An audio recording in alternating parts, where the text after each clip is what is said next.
right, and welcome to another episode of Medicine Mondays.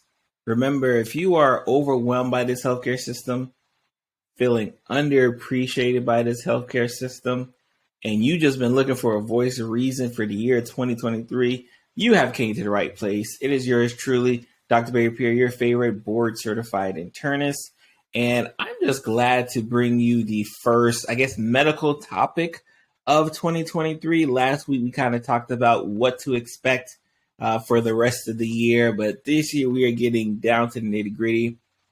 And when I was going through my Rolodex of choices of, hey, what medical topics are we going to talk about for the year 2023, I would be remiss not to talk about the topic that has been really dominating medical topics, blogs, videos, for the past 2 years, right? So we're going to be talking about COVID-19 this week.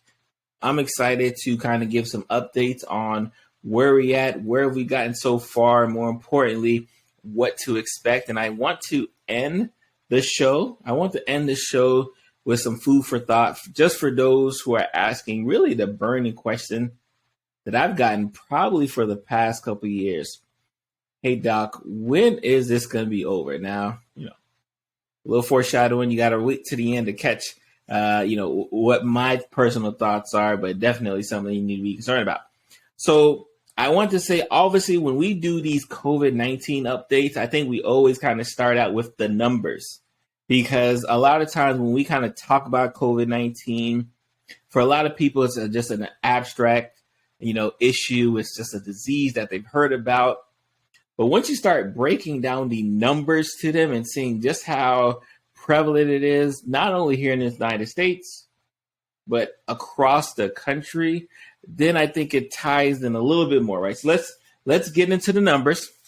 That's something I like to do, right? So worldwide, total number of cases, let's get this right, 665 million. Yes, that is million with an M. And remember, we started keeping track of these cases in March of 2020. So it hasn't been a full 3 years. And we have 665 million worldwide, with 101 million of those coming here in the United States, depending on where you're watching this from. So we have been at the forefront. And yes, that for those who may be wondering, I wonder if that puts the United States number one. Yes, we are far and ahead the number one country for COVID-19 cases. Now, on the flip side, let's talk about the deaths, right? Because I think one thing that's really been attached with COVID really from the beginning is the lives that have been lost. And more importantly, the number of lives that have been lost in such a significant amount of time. Right now, there is 6.7 million deaths contributed to COVID-19 worldwide. 6.7 million. 1.1 million deaths right here in this country. We did a video on this when we crossed the 1 million mark, which, again, you ask yourself if there were things that would have been done sooner, if there are things that would have been done different, if there are messages that would have gotten to the right people, would we have gotten 1 million deaths? I don't think so. But one thing that really evident, especially here since the pandemic, especially in this country, is when it comes to misinformation, when it comes to disinformation, it's, a prevalence is abound. And I truly believe, and again, I can't think of a number, but I truly believe that this aspect of misinformation, disinformation has cost the lives of many people. And even if it did not cost the lives of many people, there are many people who will be forever harmed by it. Because yes, you can have one person die. That one person has loved ones, they have family, they have friends who are going to be always affected by it. And understand that, yes, this disease that I got misinformation from, that gave me disinformation, like this disease is the reason why my friend, my family member isn't with me today, celebrating another new year, right? So just some food for thought when we think about COVID-19. Let's talk about COVID vaccines. I think we would be remiss to not just talk about, obviously, the number of cases and more, somberly, the number of deaths, which is a lot. But let's just talk about the vaccines, because since the advent of the vaccines and since this initiation, especially here in this country, really across the world, it's been the most recommended choice of action when we talk about, hey, how do I prevent getting COVID? Yes, we've gone through the social distancing, we've gone through the act of masking, but it always, from a foundational standpoint, always ended at the road of you need to get vaccinated. And more importantly, with the year 2023, it isn't just you need to get vaccinated, it's you need to get a booster as well. So think about it. Before, we would say you are fully vaccinated if you got, again, your primary series of shots, right? Depending on which vaccine you got in this country and across the world. But now we're starting to even revise our train of thought, or really more importantly, our definition when we think about fully vaccinations, because we know that because of all of these variants, which we will discuss later, we know that the variants have caused it so that we've had to actually bring boosters probably sooner than they wanted to, but boosters all are the same. So let's talk about the vaccines, right? So worldwide, 13.2 billion doses of vaccine have been given out. For those on the anti-vax side who are telling us that, oh, you guys don't know the long-term effects, 13.2 billion have received this vaccine. Which long-term effects do you think is going to occur that 13.2 billion people are going to be affected worldwide is what really all I ask. 665 million cases here in the United States as far as those vaccines have been dosed. And let's give the fully vaxxed definition. Now, I don't believe this definition, this is from CDC, so I don't believe this definition encompasses with boost. So I think this is just if they had gotten the primary series. We have 5 billion people fully vaccinated worldwide and 225 million fully vaccinated here in the United States. That respectively is 65% and 69.1%. Remember, guys, when we used to talk about getting herd immunity and getting that 70%, we did it because we knew that, hey, if we can slow the transmission of disease to a point and do it in a quick enough manner, we don't have to worry about subsequent variants producing. Because we knew that all viruses mutate in one way, shape, or form, but we didn't want to add gas to the fire, right? We didn't want to pour gas all over the fire and say, hey, like, I dare you to do it. And unfortunately, that's what we did. So yes, the 69.1% is great here in the United States, but it's because it took so long to get to it that we were able to have variants like the Delta, variants like the Omicron arise as they such, because, you know, it was able to replicate enough to the fact that, and again, viruses are smart. They understand that, you know, hey, I throw that primary vaccine at you. Oh, wow, you know what, this whatever this person's got is pretty good. Let me see if I can come back around with something different. That's all the viruses do. So you can't keep giving it opportunities to what we say kind of spin around the block, right? You can't give it opportunities to make a U-turn, make another pit stop, right? Because that's how people who are vaccinated will end up getting COVID and getting sick from COVID, because it's not as if the vaccine doesn't work. It's that the vaccine worked against a particular strain.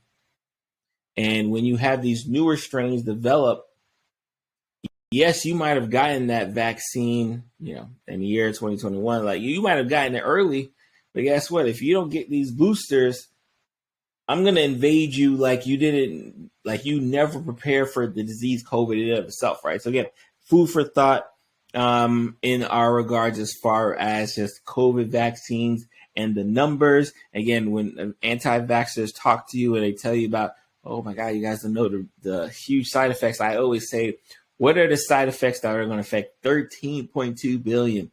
Again, 65% of the world population. Think about the amount of people who are in power, right?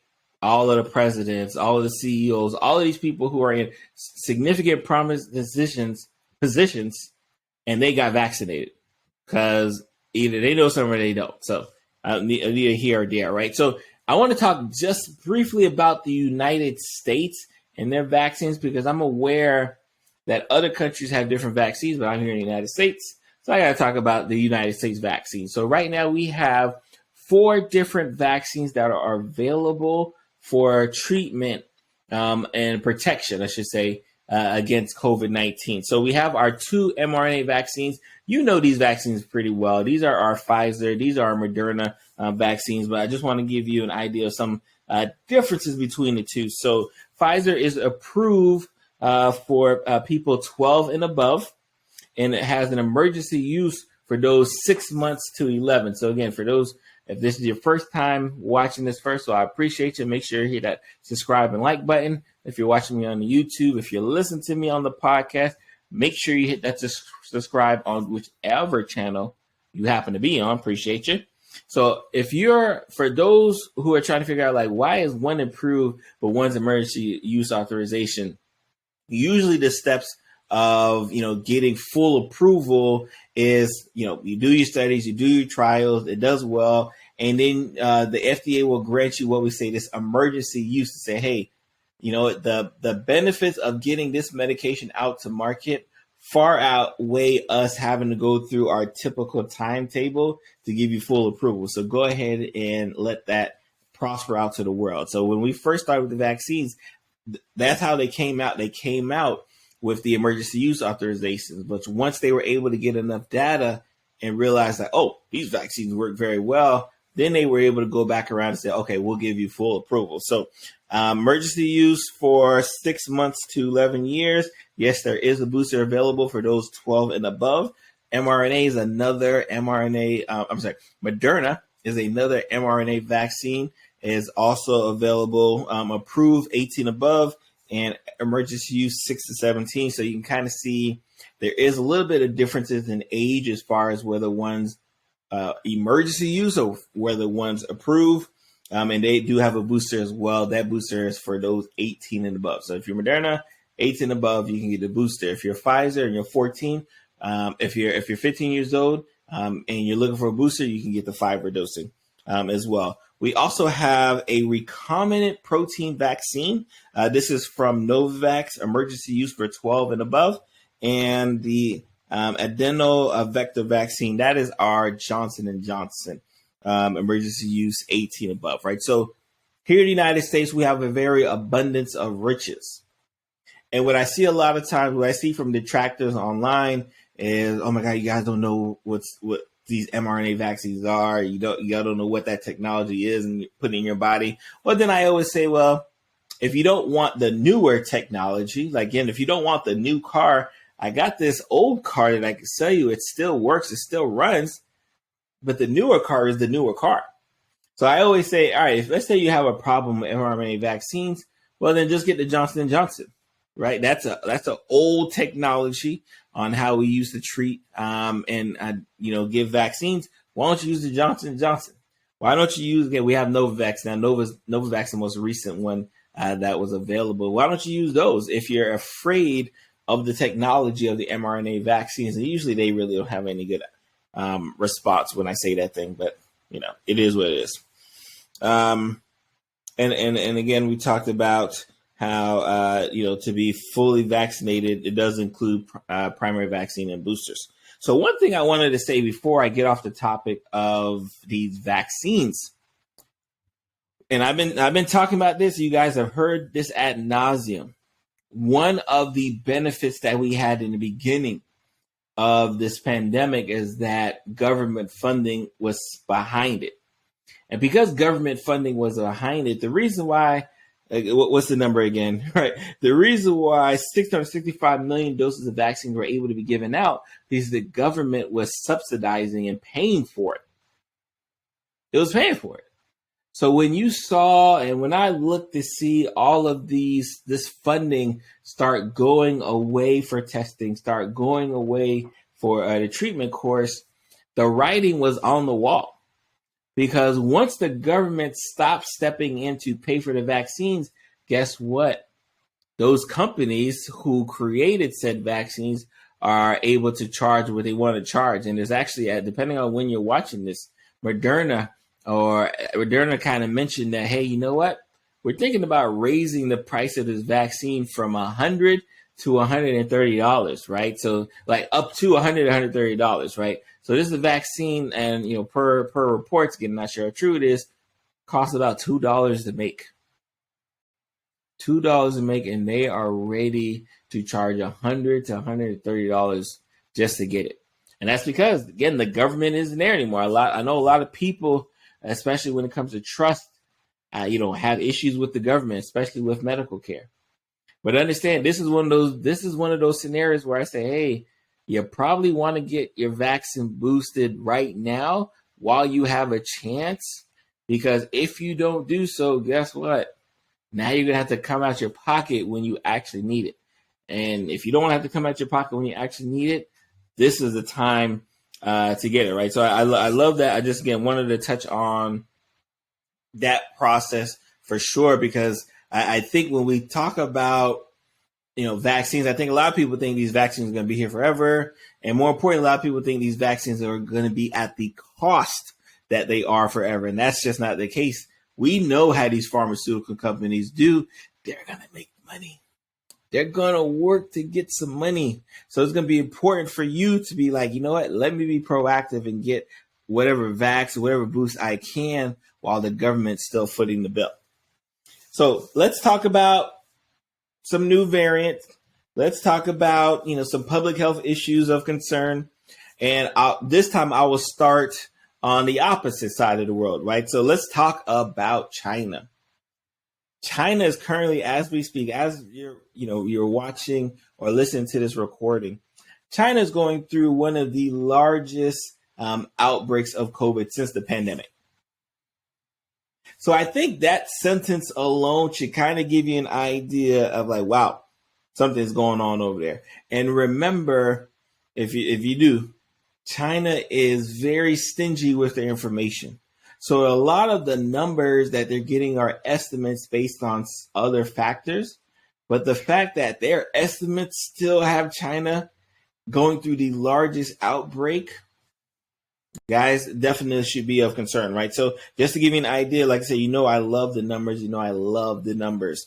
In Henan province, it's estimated that 89% of the 99 residents in that province had a new infection for COVID.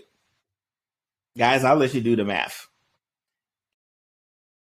89% of 99 million people had a new infection to COVID. In Zhejiang province, over 1 million new infections a day were recorded in late November. Those are Omicron numbers. And I implore those who have a chance, go do a Google search for COVID cases in the U.S. And when you look at the January 22 range, see how many new cases we were getting every single day. I was looking at it this past a couple of days. There's been times just in the past couple of weeks where we popped 150,000, 200,000, 100,000. So imagine that here where cases are running, and they're definitely running, we are getting 150,000, 200. And mind you, those aren't even the fully fleshed out numbers. It's just that, and full disclosure, I live in the state of Florida. So the state of Florida has one of the worst governors. And because we have one of the worst governors, he's been very obstructionist in regards to COVID relief, really much since the beginning. Since the beginning, he's been very obstructionist with the way he's interacted with the federal government, with the way he's acted towards trying to protect the residents of Florida. Like this, that's the state I'm in. So now we don't even report our numbers as accurately as we should, even if we do, in that regards. What we do know is that ICU bed occupancy has gone up from 54% to about 85%. We know that mostly the variant that they are dealing with now is BA5.2 and BF.7. BA5.2, BF7. Those are the dominant strains that they are dealing with during this outbreak here. And these are some factors that I think is important to note. China does not import vaccines. So all of the vaccines that they created were created over there. And unfortunately, we know that the type of vaccines, the mRNA vaccines, have been the most successful against COVID-19. We know that. But unfortunately, they won't even accept any import of vaccines. Couple that with the fact that you have an elderly population where only 40% above 80 actually got vaccinated and boosted, or just vaccinated in general, because of distrust with their current government, you have a recipe for disaster. So you have in China was going through this zero COVID policy where they were in strict lockdowns and masking and everything else. They were starting to loosen up those reins. So imagine I have this policy that, again, tries to keep everything at bay. And it does an amazing job keeping everything at bay, at least based on the numbers. And because of protests and everything else, he said, all right, you know what? Let's leave it open. Let's open it up again. And then boom, you have one of the largest outbreaks since this pandemic started. Like that just is what it is. So again, just some food for thought in that regards, right? So let's kind of move over to the United States, y'all. Let's move over to the United States. The new variant on the block is XBB 1.5. Let me repeat, XBB 1.5. That is the new variant. It's under the Omicron umbrella. I don't know what the actual medical term is or science term is. I'll just call it the umbrella. A month ago, at the time of this recording, it made up less than 10% of cases of COVID-19. Fast forward a month later, it's making up almost 30% of cases. Even worse, in the Northeast corridor, 70% of new cases are due to BB.1.5. So what do we know? What do we know about this and why is this an issue? So we know that with the XBB 1.5, we know that because viruses mutate when they grow, we know that there are viral mutations that help it stick to the cell a little bit better. And if it sticks to the cell, it infects the cell. We don't want it sticking to the cell. So we know there are mutations in this XBB 1.5 that actually help it do that. And if it helps it stick to the cell, guess what it can also do? It can also spread much more rapidly. So we have a case where not only do you have mutation, and that's why they're watching it. So we have a mutation that allows it to stick to the cell, let it spread more rapidly. That's a problem. That is a problem, and that's why it's risen up the way it's risen up. Obviously, something we got to keep an eye on. So let's talk about, from a transmission standpoint. Yes, it still carries the same type of scale that the other version has, where you're contagious for 1 to 2 days before you're even symptomatic. And then after you're symptomatic, you're usually contagious for another 3 days. Think about that now. So 2 days before I even feel anything, I can give it to everybody. Obviously, while I'm sick, I can give it to everybody. But guess what? Almost up to 72 hours after being sick, I can still give it to everybody.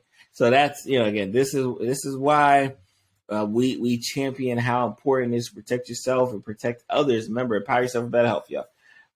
That's why we champion the level of importance, because we definitely know that problems can arise downwind, especially if mutations start getting smarter and smarter. Again, I'll knock on wood. We are lucky that we do not have a disease as virulent as the Delta variant. I implore people to go look during that time frame of what the Delta variant was doing. In comparison to the Omicron variant, and we've had plenty of subvariants under it, but the Omicron variant was bad because it can spread and then everybody can get it. Now, Delta wasn't like that. So Delta wasn't the type that, if one person got it, every single person in the room had to get it. But it was the type that if one person in that room got it, that one person is going to be extremely sick. That's what the Delta did more often than not. People are asking questions were, what about the boosters? So yes, the boosters are still shown to be effective against this specific variant. So again, if you're watching this or listening to this, go get boosted. And I'm assuming you're already vaccinated if you're watching this or listening to this. But if not, go get vaccinated and then go get boosted. From a standpoint there, right? So before I tap out, guys, before I want to tap out with you guys, I want to talk about just how this pandemic has been, man. We're in the year 2023. We're in the third year running of this pandemic, and I remember telling people like looked at me so bad, that I was mean when I told people in 2021, like, oh guys, this is something we're gonna have to deal with for a while, right? Probably forever, right?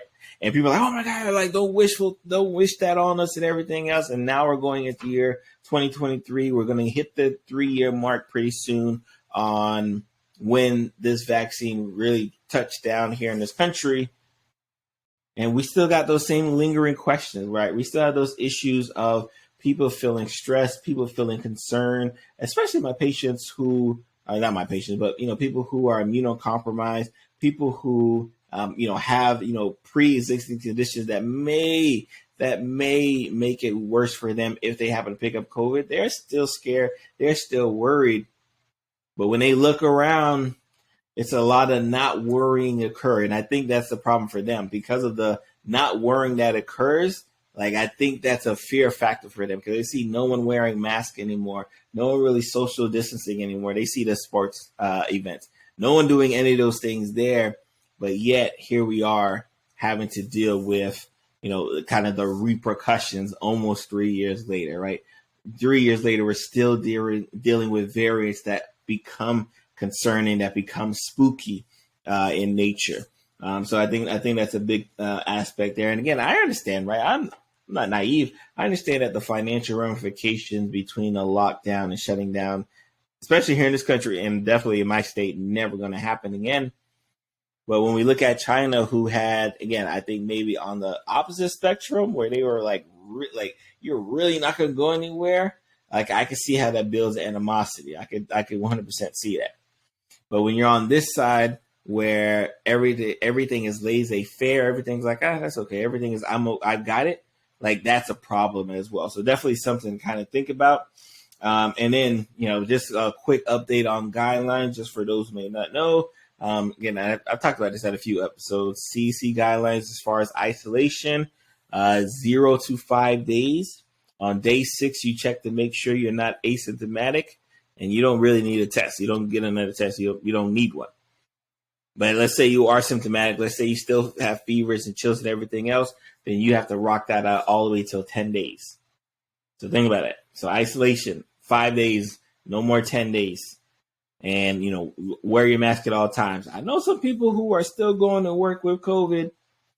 That's a dangerous game, y'all. It's a very dangerous game. That's all I got to say here. From a testing perspective, we only test when you're symptomatic. That's the primary aspect of testing, when you're symptomatic. And if you've been exposed to someone who has COVID, waiting for about 5 days before you test yourself.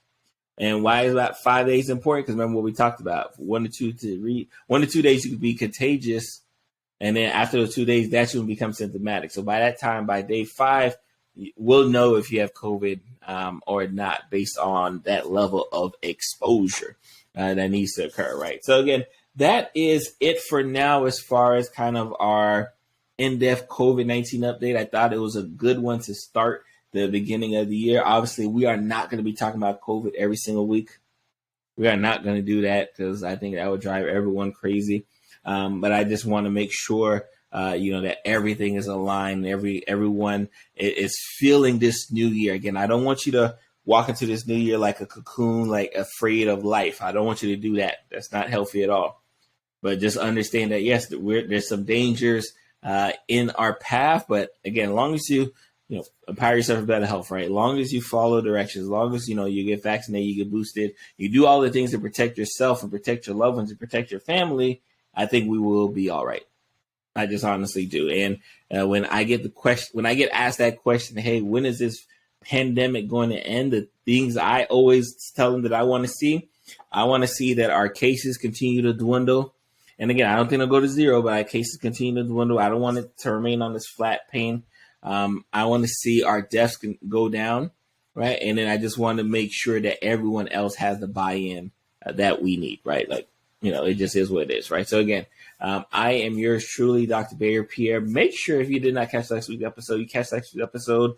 We do have a new Patreon. So join the Patreon. I have something special for our first 100 Patreon members who join. You get access to a private Discord and a lot more depending on the stage of Patreon that you join. So make sure you join the Patreon. It is Dr. Pierre/Patreon, but I will have a link in the description as well. You be blessed. I'm going to see you guys next week, and happy New Year for 2023.